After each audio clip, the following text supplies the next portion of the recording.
performance marketer, right? We all listening to this are a performance marketer. Our lives are performance driven. We're result driven. We want everything to be measurable. That's what lead generation is. It's measurable, right? It's result driven. You're driving leads that are going to deliver a result of new customers. And the ability for you to measure what the cost of that lead is to you, or what the value of that lead is to the end buyer, is all measurable. It's all done. Generating 100,000 leads, getting 3,000 customers, that's a 3% conversion rate. How much money do they make off of those 3,000 sales? That's the value. That's the value that you get from the customer. You can back that out into a value on a per lead basis. You can back that out into a value on a per click basis, on a impression basis. You can back it out into all these different metrics that allow you now to get creative on you taking control of how you're going to go out and run your business. And if you do it in a way where you do something that no one else does, then that's an edge that you have that allows you to be successful. And that's all about risk reward. Customer acquisition is simple, right? Bring in and acquire your new customers. So again, we're all result driven.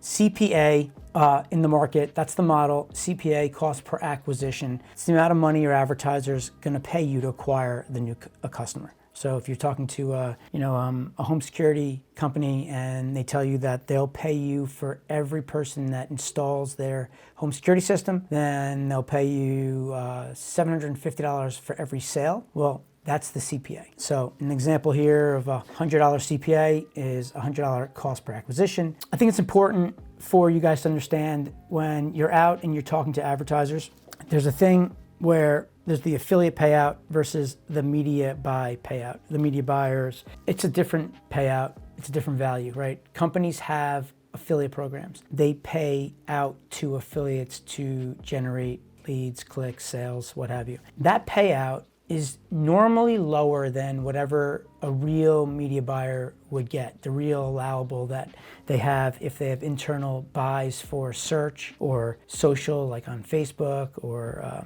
sending emails. The cost per acquisition internally on those media buys will likely be higher than the affiliate payout. So in a scenario where when you get started, you're likely going to get the affiliate payout. But if you start to scale the business and you're doing a good job with that advertiser, you definitely want to have a conversation with them. You want to understand what their actual value per customer is so that you can determine if you can get paid higher, right? Especially if you're out and you're buying real media. And what I mean by that is there's a difference between somebody brokering something and going and giving it to somebody else versus you having a real buy on Google, on PPC or Bing, right? Or buying ads in Instagram or Facebook. Those are real media buys that they're doing internally, and if you can do it better than they can, they'll be willing to pay you more money if you can generate real leads and customers and you can scale it. So just keep that in mind. I thought that was important for you to understand because at the end of the day, depending on what you get paid out is going to determine what the value per lead is to you. And what we're looking to do here, we want to go out and buy leads. We want to generate leads. And then we want to then get paid by the advertiser in leads. But there are a ton of advertisers that will not pay on a lead. And most people are like, all right, well, damn, I'm not getting paid on a lead by my advertiser. They'll only pay me on a sale. And that's very, very normal. They don't want to take the risk, right? We talked about risk reward. Advertisers don't want to take the risk to go out to the market and buy leads, maybe because they don't have the back end to convert the leads, maybe because they have the back end, but they still want to make sure that they get the sale before they go and pay out on that media because they've gotten burnt. There are times where guys will generate crappy leads and they won't convert those leads into customers, and then they go out and pay for 5,000 leads, and let's say they pay $2 a lead, so they spend 10 grand, and then they get any customer, and they're all pissed off. That makes sense. Totally get it. Risk reward. When you're going out and you're buying on a sale, there's certain types of lead gen companies,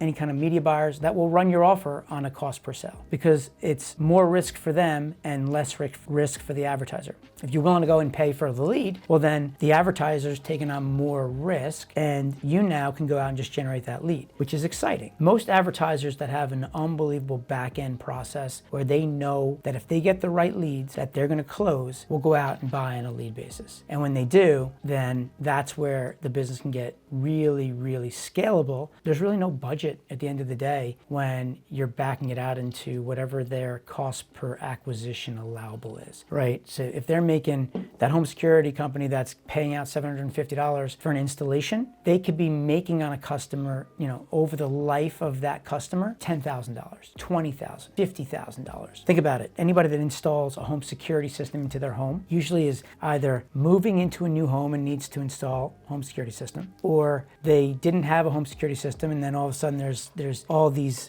break-ins and burglary and things are happening in town and they got scared, so they're gonna go and install something because they're scared for their safety, or they are working with a company where the product just didn't work. They didn't like the product, they didn't like the service, and they want to switch. But after that, that customer keeps that home security system pretty much until they leave that house. So if you live in a house for 20 years, you could be a customer for that home security system for 20 years. Once you install it, it's in your house. It's a pain to change it, right? So when they're out and they're generating these customers, they're taking into effect, how long is this guy going to be a customer of mine? And they do it on like a lifetime value, and there's some averages. And sometimes it takes time to get that money back. If they're going to make, let's say they make, let's say $2,000 a year on each customer, and they, on average, have a customer for 10 years across all of their businesses, right? All of their sales, there's people on average that stay in their house and they have about 10 years. That works out times $2,000. That means each new customer that you get will be valued at 20 grand to them.